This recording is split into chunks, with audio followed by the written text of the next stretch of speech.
Sveiki, susirinkom šitokią gražią dieną, saulėtą dieną, pakalbėti apie Bazilionų miestelį. Štai už manęs matote tiesiamą greitkelį Bazilionai Maskva. Tai turėtų pakelti mūsų ekonominį būvį visam pasauliu. Kažkaip neefektyvų, žinok, man atrodo, reikėtų tipo su kokiu nors bazilioniečiu šnekėti apie tą greitkelį. Sakai, iš kur bazilionietį gausi? Nu tai kaip visada darom, aš apsimesiu miestelėnų ir pašnekinsi tu mane. Sakai? Nu, tai kaip visada, o kamerą ant stovo paliksim. Gerai. Gerai, tai palauk, čia tai palieku, kad tilptume. Ir aš tipo eisiu pro šalį, tu mane užkalbė. Gerai. Palauk, čia to, laidai. Padėsiu. O kaip netyčia matome ateinantį vieną iš Bazilionų atstovų miestelio. Tai yra iš... Stakit, kur eina? Tai yra viena iš Bazilionų miestelėnų. Taip, iš miestelėnų Bazilionų. Labą dieną. Sveiki. Gal galėtumėt papasakoti, kas čia vyksta? Čia, kaip matome, labai graži akcija tokia vyksta Bazilionams.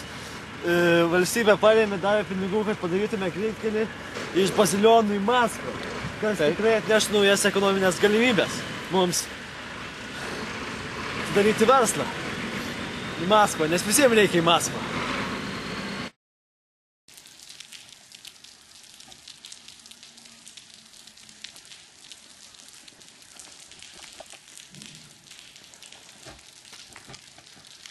Štai ką jūs matote čia, tai yra garsaus Pablo Picasso architektūrinis darbas, kurį Sovietų sąjunga patvirtino ne bet kas, o pats Brežnevas. Štai yra labai nuostabus kūrinys, kuris išreiškia visą romantizmą ir grožį. Dabar mes pakalbinsime vieną miestelėną einantį kaip tik pro šalį.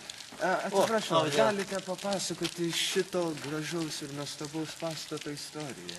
Taip, kadangi aš esu Bazilionų miestelėnas, labai turiu tikrai daug žinių apie šitą pastatą ir aš galiu papasakoti, kad tai buvo Brežnevo idėja žmonėms, kurie dirbdavo sunkiai kolūkyje, kad jie galėtų atsipalaiduoti, grįžti namo ir būdavo, tarkim, šventės kokios nors, tai ten kas nors koncertuodavo ir šiaip kažką darydavo.